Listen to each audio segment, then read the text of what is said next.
Hey girl, hey, welcome back to my channel. It's your girl Misha. Thank you guys for joining me yet again for another review. We are back with a brand new review for Love Without Borders, Season 1, Episode 6. If you are new here, then welcome. I give lighthearted reviews with a little bit of laughter and a little bit of shade and a whole lot of detail. If you're back for a second or third time, then welcome back. Y'all, please don't hesitate to like, comment, and subscribe to the channel if you get anything out of the content. Now, child, let's get into it if we gonna get into it, because, honey, they were showing out this episode. Do you hear me? Baby, they were showing out. Things are heating up and people are losing their damn minds. When the episode first opens up with Brian and Dana Montana. So she's still trying to figure out how he's not attracted to her all of a sudden. He was attracted till he heard 38, and I'm not changing that. The reason why I feel like he was attracted to her until he heard her age is because everything was fine. He was making her breakfast in bed. He wanted to lay head to foot. He wanted to be the big spoon and she be the little spoon. He was all gung-ho for it all. As soon as he heard she wasn't a hot young tender, because he looking old about the face, now all of a sudden he wants nothing to do with her. So, I mean, he was fine with it until she turned out to be 38 and until she said no to his advances. He's like, that's just me trying to make it work, and I was trying to add a little bit of heat. Heat? Brian, add a little bit of heat? As long as the heat is on in that damn house, that is all the heat that you need. You were trying to satisfy your own selfish needs and you're gross. Okay, you're just gross. He's like, I thought it would maybe improve things. How would you, laying down with a woman that you just said straight to her face that you were not attracted to, make things better if you're not attracted to her? But you know what? Brian is one of those men that as long as it's warm and it has a hole, he's good to go. Okay, it's giving donut. Moving forward. So then she asked what he wasn't attracted to. She's like, what about me aren't you attracted to? Listen, Dana Montana, I wouldn't even bother asking him. If a man tells me he's not attracted to me, then I wouldn't bother with any more conversation with him. You ain't got to tell me but one time, honey. Let me know and let me go. You know what? As a matter of fact, don't even let me go. I will see myself out. Child, I wish I would. So then he starts lying about how it's all about her not being natural. Sir, have you seen you? You might need some of that concealer and some of that paint that she's using. That's some BS, okay? It's the age thing. I'm telling y'all, it is the age thing. She doesn't have on any makeup now. Is she doing it for you? She's sitting there, eyes just as bare. She's bald about the eyes. Honey, ain't got on no lashes. Face is just as bland as it want to be. Is she doing it for you now? No, because that's a cop-out. She was like, well, that's kind of superficial, isn't it? Very. So he did admit that it was superficial. And she was like, I just feel like I'm being played. They are definitely playing in your face, Dana Montana. Leave old looking Brian and his chickens to roost by themselves. Girl, if you don't get up and go back to your van. She's upset because she feels like she left everything behind, aka her van. Oh, poor Dana. This right here is a fool, child. So then he's like, I really care for you. How do you care for her? How? You know what? I see why he's single. I really do. Gerline and Shereez, 22 days in Dubai. Child, I bet Shereez can't wait for Gerline to go, honey. That visa couldn't expire soon enough. So she's regretting her fight with Shereez and says that she didn't mean to say anything hurtful. But you always do, though. You don't think before you act or you speak, Gerline, like it's a problem. So she went out to search for Christmas trees and decorations because Christmas is a time for forgiveness. Why don't you start by treating him better and apologizing to him? How about we don't get the deck the halls until you take your behind home and apologize for acting the way that you did when the man was only trying to defend you? How about you leave the garland and the fa la la la la in the store until you get yourself together? So he walks in and sees the decorations. So she comes around the corner. She's like, oh, I thought someone was here. Girl, you knew putting out that stuff was going to get him shy. So they sit down. She starts asking about how his cousin and his friend enjoyed the night. They didn't. I don't like how Gerline does something and then the next day she acts as if nothing has happened. That is so infuriating and frustrating to me, and it's immature. I don't like that. Don't gloss over the fact that you just did something to upset me the day prior. I do not like that. So now they're revisiting what happened the night before at the dinner. And he's speaking his speech. She tries to explain how she felt about the questions they were asking. And they sort of hash it out. But Gerline blames it on the tequila. Blame it on the goose, got you feeling loose. Blame it on the Tron, got you in the zone. Blame it on the alcohol. Girl, blame it on Jamie Foxx, honey. Because you blamed it on tequila, that's just another cop-out. She's like, I mean, what couple hasn't had a tequila-fueled fight? It's almost like a rite of passage. Me. Pick me. Pick me. Girl, grow up. This is not a college boyfriend. Talking about a tequila-fueled fight at your big grown age. Girl, goodbye. So then they decorate like nothing happened. This is going to be a pattern, Shereez, but I know he gonna leave her in a dust, child, and go right on back to his mom and them house. But I'm just telling you, if you keep Gerline and you continue on in this relationship until she gets the therapy and the help that she needs to become an adult, this will be a pattern. Aaron and Myel. So they're out spending quality time together. They're shopping and whatnot. Now, during this time that they're filming, everybody is in the holiday season, okay? Just so we're clear. They're out spending some quality time together. They're shopping. They're doing couple-like things. So Myel and Aaron are taking a road trip to visit his family for Christmas. And they get to the rental car, right? Myel hasn't driven a car in 6 years. He did, however, let us know that after the little day date that they had, they hooked up. Okay, so Aaron let Erica pressure him into sex, knowing that he is not into Myel in that way. Child, Myel gets behind the wheel of this car he is driving. I would not be letting him drive me not nowhere. Do you hear me? Not nowhere. It's giving crash test dummy. I'm not about to play on these streets with Myel. Baby, Myel couldn't take me to the corner. Do you hear me? Absolutely not. Oh, no, ma'am. So Aaron said that they got physical, but he's still not feeling him like that. Aaron, why did you do it then? That's not cool. Let me tell you something. I know everybody knows about the soul ties of it all, but when you are in an experiment like this and they are banking on you and them becoming a couple, you do not need to lay down and be having sex with this man knowing that your intent is to be cool with him and have a pen pal in another country. Like, don't do that. So on the way there, they're having a little small talk and they're talking about the future. But when Aaron brought up what he would be wanting to do in the future, he didn't mention a relationship. Aaron, are you the problem? I'm starting to think you might be the problem. Because you know, Myel got a sneaky he gives me a little look. But Myel is not the problem. Aaron, you're the problem. You are the problem. If you aren't focused on a relationship, then why did you sign up for this show? Because at this point, you playing like old face Brian. And I don't like that.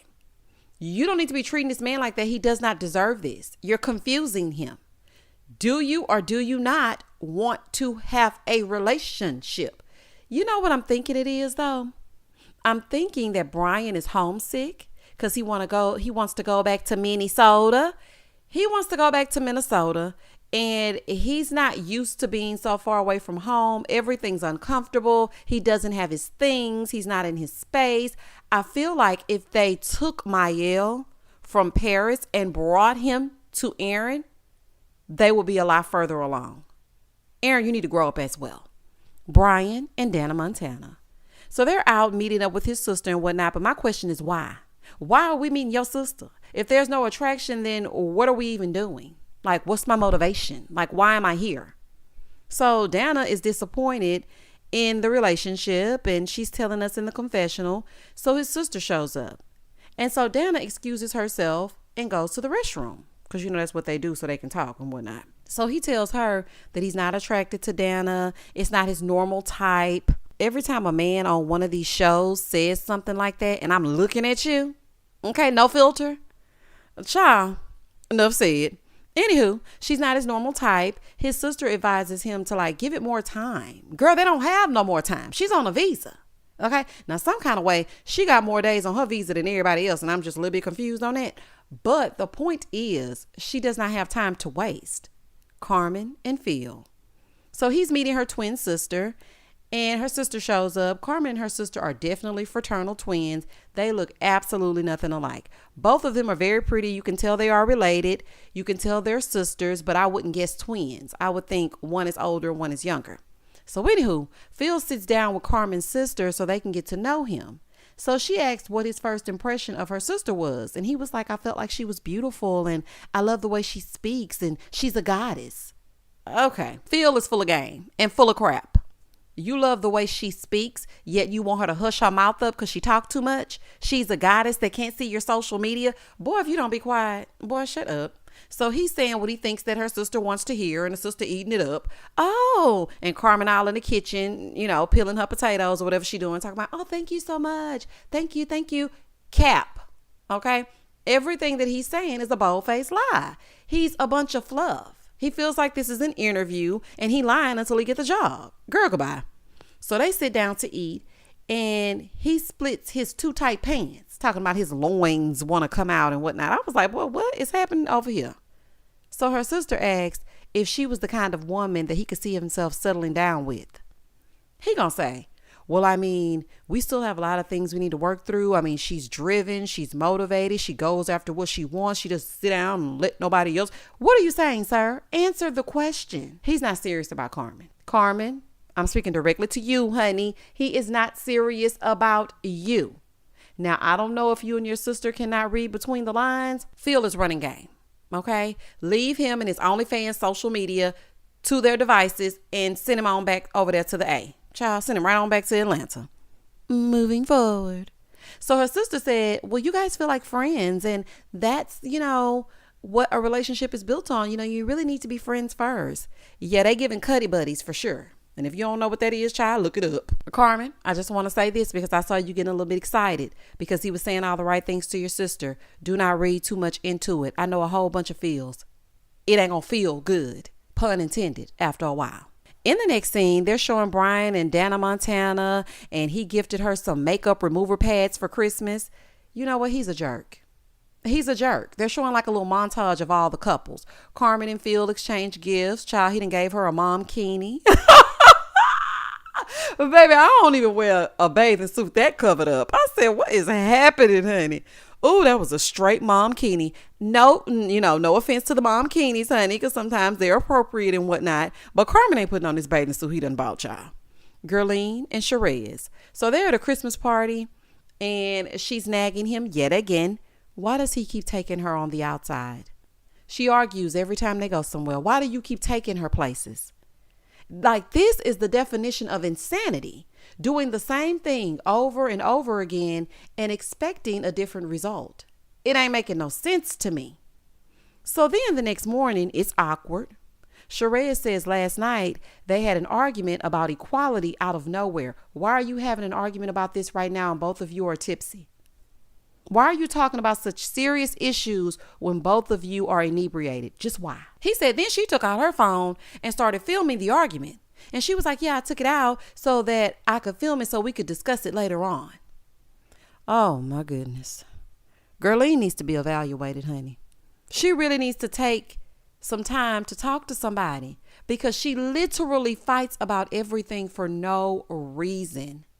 Gerline, it doesn't have to be this hard. I know it's hard to unlearn things, so I'm really trying to give Gerline some grace because she's thrusted into this situation, which she signed up for. Okay, don't get me wrong, she signed up for it, but she really has to unlearn some things. So his family is coming over for Christmas, so they have to pretend to like each other and whatnot. So production asked her, well, where's the video that you took last night? She's like, I deleted it. Oh, Lord. Well, why did you even take the video? Gerline, what was the reason? In my Cardi B voice, why did you take the video? I don't have time. So his family arrives. It's awkward AF. Child, this is just a mess. She's like, yeah, I really want a love like his parents have. You're too combative and argumentative to have a relationship like that, honey. You got to let your walls down a little bit first. Just relax and be in the moment. Like, do y'all ever have fun together? Do the two of you even like each other? Everybody's sitting there awkwardly in silence, and then all of a sudden his dad busts out into song. He talking about some silent night. It's definitely giving Merry Christmas from the Temptations. Honey, they ain't saying nothing. Naim and Chandra, baby, this right here was a fool. Child, let's get into it. So she says she's trying to make up for Thanksgiving by taking him to a club. Say what now? You trying to make up for Thanksgiving by taking him to a club? So then she tells him that the Uber driver is her ex and she invited him. Is this your idea of making up for something? How is this making up? Chandra has zero respect for Naim. Zero respect. Naim, you need to speak up. Okay, you need to speak up. She is taking your kindness for weakness. I'll let jokey joke and let her know that this is unacceptable. Meanwhile, Enrique Suave, he shows up. Well, baby, when I tell you she lit up, ain't no way. It ain't no way that I'm going to let you take me somewhere with that ex. Child, I wish I would. At this point, Naim, you're a third wheel. It's giving threes company. Why are you even going? And when they get to the club, it is so weird, y'all. It is weird. Her creepy ex is watching Chandra and Naim dance. And I was like, what is going on? Well, baby child, he turned his back. And now she dancing with that ex. Chandra is so disrespectful. When I tell you she is the ultimate disrespectful woman. Now he's pissed. He's walking away. But Naim, I blame you. You should have made it plain. No, your ex can drop us off, I guess, since he's the Uber driver and is he the only one in town? Like, I'm confused on that. But if he was going to be the Uber driver, drop us off and leave. Like, you don't get to stick around and then, may I steal this dance? No, you may not. You may be on the I-10 by 10. Honey, I don't know if y'all got I-10, but he better find somewhere to go. Aaron and Myel. So he's meeting Myel's family for the first time. And so Myel does that thing that they do. And he pretends to go to the restroom so the family can grill him. That family has some strong genes. Myel looked just like his mama. So he's telling them that, they don't argue or anything, but there's not a lot of strong feelings romantically for Myel. Well, I don't think you should have slept with him then, because it's sending mixed signals. You should have never slept with him if you knew that's how you were feeling. So Myel returns and Aaron tells him what he said. So Myel is upset, and rightfully so, about him doing the deed but not liking him like that. That's why it was a dumb idea for the matchmaker to suggest that you get physical with this man that you are not into. I don't know if it's attraction. I don't know what it is, but he's not your cup of tea. So like, what is really going on? Chandra and Naim. So it's the next day, baby, and he said he checked himself into a hotel because she is very much still in love with that ex. So he's back. He's like, how was your night with Enrique? Catch me up. Listen, sir, don't be passive aggressive. Tell her how it made you feel. Girl, I don't like that. I flew all the way over here to meet you. I didn't fly over here to be a part of a throuple. If I wanted a poly relationship, I would have sought one out. That's not what I signed up for. Like, tell her. He said he stayed at the hotel. Sir, staying at the hotel made absolutely no difference. Really, she ain't even care you were gone, because they were in there laying down in the bed together. I would have been back home. When I tell you I would have been back home, we are now landing in Houston, Texas. Please stay seated. Yeah, the plane has landed. Child, I wish I would. So they show her ex's car still parked outside of the house. He's like, is there chemistry? She was like, yeah, there's chemistry. He stayed over, but he's my friend. It's not like that. Yeah, he's my friend. He can stay over if I'm drunk because he's my friend. You can keep repeating it. Oh, baby, you say he's just a friend, but he don't seem like just a friend, honey. He seems like more than that. So then she gets in the confessional and she's like, yeah, he slept in the bed with me, but we didn't have sex. Girl, be for real right now. Be all the way for real. You think that that's okay? Listen, Naim may be a little bit playful, but he isn't a jerk and he doesn't deserve this treatment. Okay? Making a jokey joke and not knowing how to read the room is totally different, because if the roles were reversed and that woman flew all the way to Houston and he had his ex in the bed with him after a night out, oh, baby, all hell will break loose and everybody will be in an uproar. So we need to be in the same uproar for this man, the way this woman is treating him. Child, that's crazy. If you ain't got no sisters, honey, tag me in. Baby, I'll get Chandra all the way together. Do you hear me? Child, please. Moving forward. So he tells her if he saw that they were like into it and having chemistry, he just removed himself. So then in the confessional, he keeps saying that he knows his worth and he didn't sign up for it. Well, if you know your worth, tell her that. Tell her. Don't tell us. Like, let her know. She can stay with him and stop wasting your time, but you have to let her know that. Aaron and Myel. So he's upset that Aaron has slept on the couch once again. Aaron, what are you doing? Just really, what are you doing? So Myel is telling him, I'm just confused. Like, why do you keep sleeping on the couch when you have a bed right here? Like, I'm confused. So Aaron is like, I guess I'm just not good with sleeping with people. You don't want to sleep with him. Let's just keep it real. So Myel asks him, why did he even sign up for this? Like, you don't want to be in a relationship. You don't really like me like that. You won't sleep in a bed with me. Why did you sign up for this? Myel, he's just not that into you.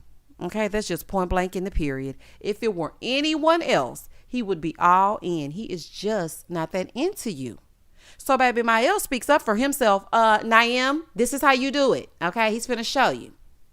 Myel told him, listen, at this point, I feel like I don't want to be hurt. I don't want to waste my time. I don't want to waste your time. I'm at the end of my rope. You don't want to be in a relationship. So, what are we really doing? It don't look like nothing. And I don't blame him because Aaron is wasting his time. Just say it to him. Just say, listen, I'm not where you are and I don't know if I'll get there, but I do want to continue on with the duration of the experiment because you just never know how things turn. But don't just sleep with him and then treat him creepy the next day. Like, you can't ghost him in his own house. What is wrong with you? Gerline and Shereez. So Erica, the matchmaker, flew out because Gerline called her and said that things were just not working out between her and Shereez and she needs some help. She wants to see what the problem is. Gerline is the problem. They aren't equally yoked. That's the issue. Gerline needs to give him a chance, but matchmaker, you aren't all that great either. It's like you're trying to convince them to do some things instead of getting to the root of the problem. That's not going to work. I don't know what to tell you, Gerline, but I think you might need to head to the border. Brian and Dana Montana. So Brian claims after talking to his sister, he wants to see things through. No, thank you. No, thanks. So he sits down with Dana and he's like, there's no spark. But if there's any room to trust me in your heart, trust you to do what? I don't even trust your age, let alone trusting you to have a little room in my heart. What are you saying? She said, I just don't trust your word. She said, I'd rather for him to just own up to his douchebaggery is what she basically wanted to say. I would respect that more. Dana, just tell him, girl. I know you don't want to go back to the van so soon, but just tell him, sir, if you don't go to hell respectfully, Dana, head on back to the van. Y'all don't know how many times I got to say it. # head back to the van. So she tells him that she doesn't feel like she can open up because at this point, there's really no incentive for her to continue. So this interesting looking man said to her, oh, you're growing on me. I respect you. You're growing on me. Growing on you like a fungus? She's growing on you? Baby. He's like, you need to be a little bit gentler on yourself. Be a little gentler on us. I would love to see the little girl inside of you. I know she wants to be loved. Oh, baby, this is a whole new level of Jumanji. When I tell you Brian is on something else I've never seen, honey, is this what's going on down in Ireland? Dana, if you fall for that, honey, you will fall for anything. Do not let him gaslight and manipulate you. What is he the little girl in you? So now you're her therapist? What does her inner child have to do with you and your foolery? What does any of that have to do with this? He's like, I want to give you love, but you have to be open to receive it. Brian is creepy. He's weird. He's cringe. Baby, at this point, Brian, Chandra, Aaron, all of y'all can go on the first thing smoking back to where you came from. Child, please, this is crazy. Listen to me, Dana. I'm speaking directly to you, honey. He doesn't like you. Y'all can be friends, but that's it. She's like, well, no, there's no well. He doesn't like you. He's trying not to look like the bad guy on TV. Now, you can let him play in your face if you want to, but Brian doesn't like you like that. And in the end, the two of you will be pen pals. And that was the end of the episode. Let me tell y'all something. I watched both Married at First Sight and Love Without Borders tonight. And I have to say, Love Without Borders was better. Child, this episode right here was a whole fool. Baby, if you didn't watch it, I gave you a whole lot of detail, but you need to see this foolery for yourself. Y'all comment down below and tell me exactly what you thought about this episode. Please don't hesitate to like, comment, and subscribe to the channel. And as always, stay safe, stay blessed, spread love, not germs. Peace.